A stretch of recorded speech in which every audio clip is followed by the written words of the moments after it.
But then I'm going to be focusing my efforts on this nasty bed. So as you can see, this is pretty gross.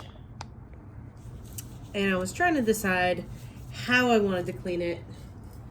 And I bought this spray, this QD electronic cleaner.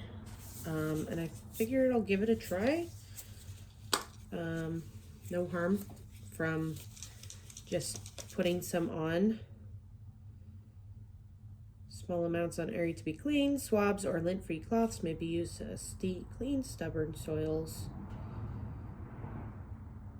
So I'm gonna do that just to see. My husband said, why not just use a degreaser? I am scared to, frankly. So what I'm gonna do, I'm gonna spray a little bit on the paper towel. Just kind of do a test spot here. Nice. That was a pretty gross spot. Pretty sure that's where the,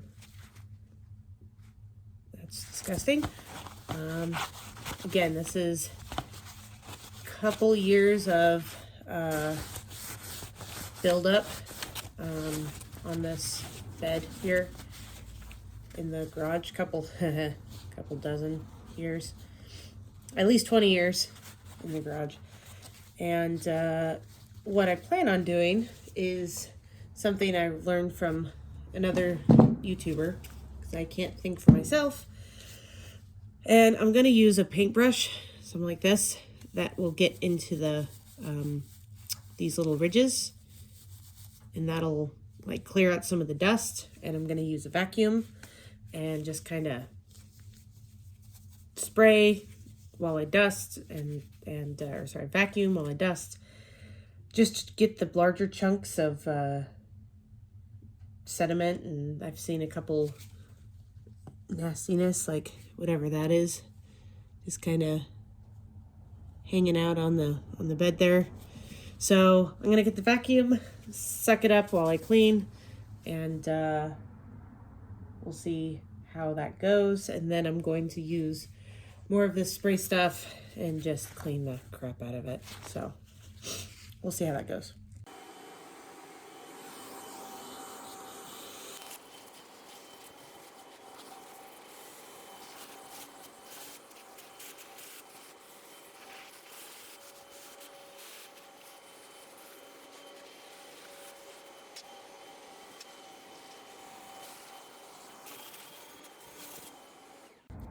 So first, what I'm going to do is I'm just going to spray a nice selection of this spray degreaser crap, and it evaporates fairly quickly. At least that's what the videos tell me. These do a pretty bang-up job getting this stuff off. If I was smart, I'd probably spray a bunch and then let it sit for a minute. I feel like it. Get it nice wet. Pretty gross. But I didn't need that. Get all that dust off. Be careful not to mess up my little, what the, oh. Huh. Apparently, there was a crochet hook. Interesting. The things you find in the rails. Huh, that could have damaged my machine, so it was a good thing I found that. Wonder how long that's been missing.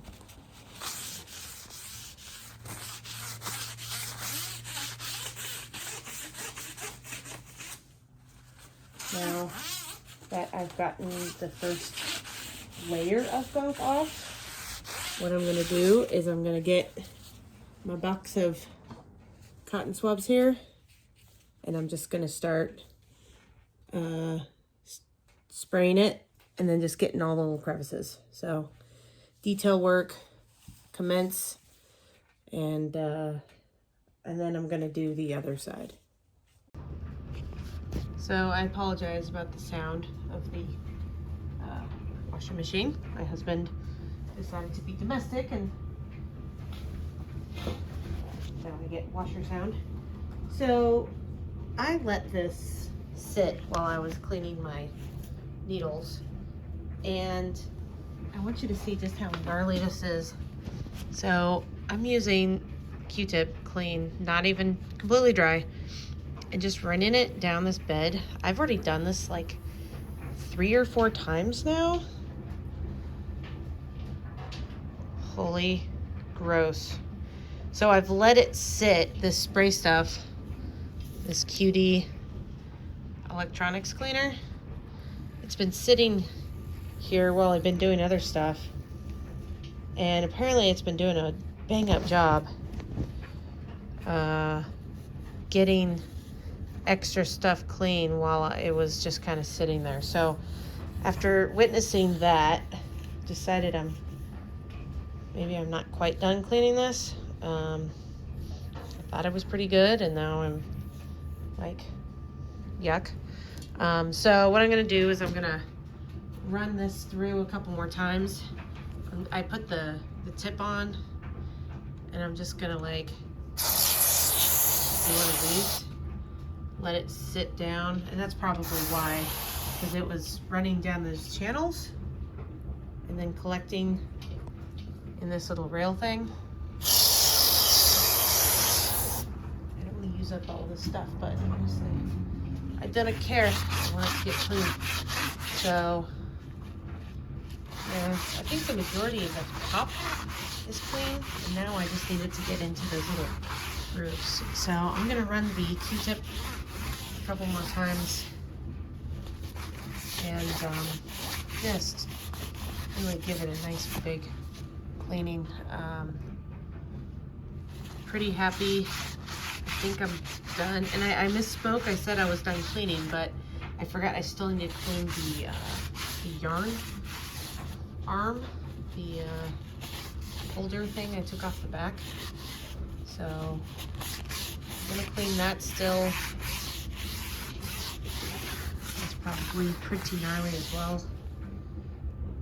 I'm still getting a lot of stuff off this, so we'll let this do its thing a couple more times, and just clean the dickens out of it.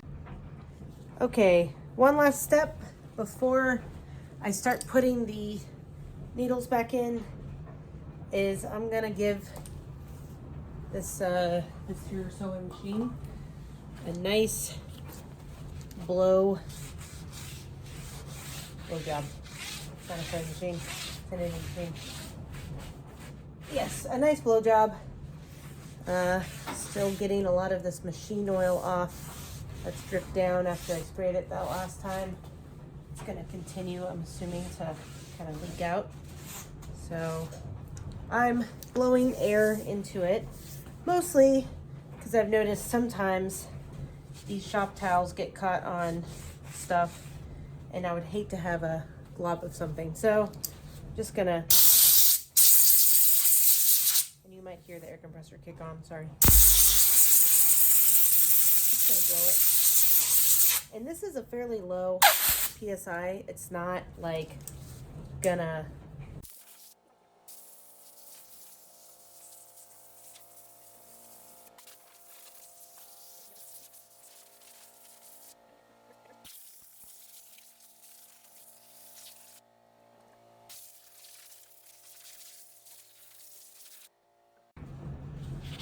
Okay, so I mentioned I've got these hanger arms. They're pretty gnarly too. Looks like quite a bit of gunk and stuff is built up on them. And for this, I'm gonna use some of that same surgical spirits, or I use the Everclear for mine.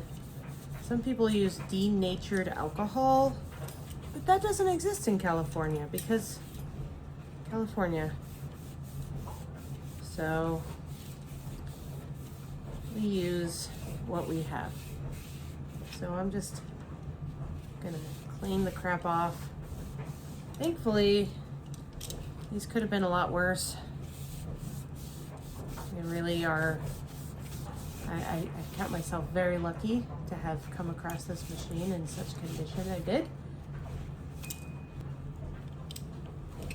Finished cleaning this, and I've already blown it out. So next step is to install these needles back, and I will then start re-greasing things. Machine oil, or gun oil in my case. Do not use WD-40.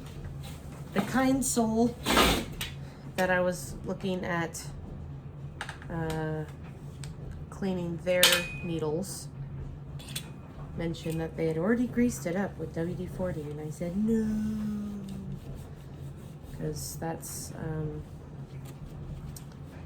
the one thing I've heard over and over again about these machines is WD-40 is just going to gunk it up more. So do not do that.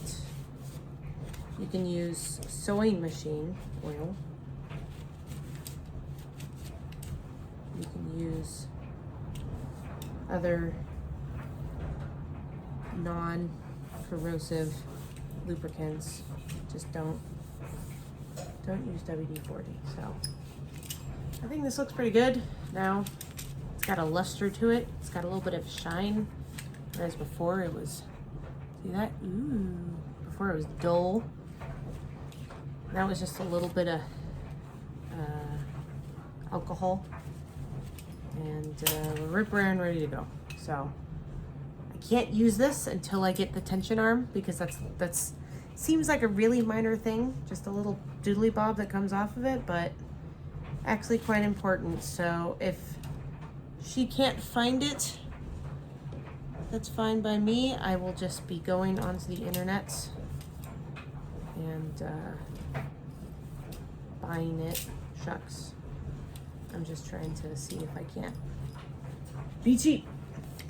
Anyways, we're gonna clean this, and then I'll see you on the flip side. Okay, so I'm done cleaning. I can't muck with it anymore, otherwise I'm gonna drive myself crazy. So, time to put the 600,000 needles back. From watching other people do it on YouTube, this little clampy bit, focus, it needs to be open when you shove it in. It needs to be in the open position. And hopefully you didn't put the little metal rod thing back, because that's a rookie mistake. It should be as simple as just pushing it in, obviously with the hook up, and then it just snaps in. So what I did was, when I cleaned these, I made sure to keep the front and the back of my needles separate, just to make sure the numbers were correct. If I was missing one, I knew I would be missing one from the front or from the back. Couldn't be sure if they were different at all, so that's how I did it. So yeah, essentially open, and you don't even have to really shove it, honestly. It just kind of slides in there. And then for ease of keeping track of which ones I'm done, I'm kind of keeping them in like the half position, because they're in a big piley jumble on my desk here. I'm just gonna kind of do them together, both the top and the bottom, instead of doing one and then the other one. There's no wrong way to do this, as long as you don't install them upside down or with the thingy closed. So again, I'm not going to bore you with installing 900 million tiny little things. Yes, that number changes every time because it's exceedingly tedious.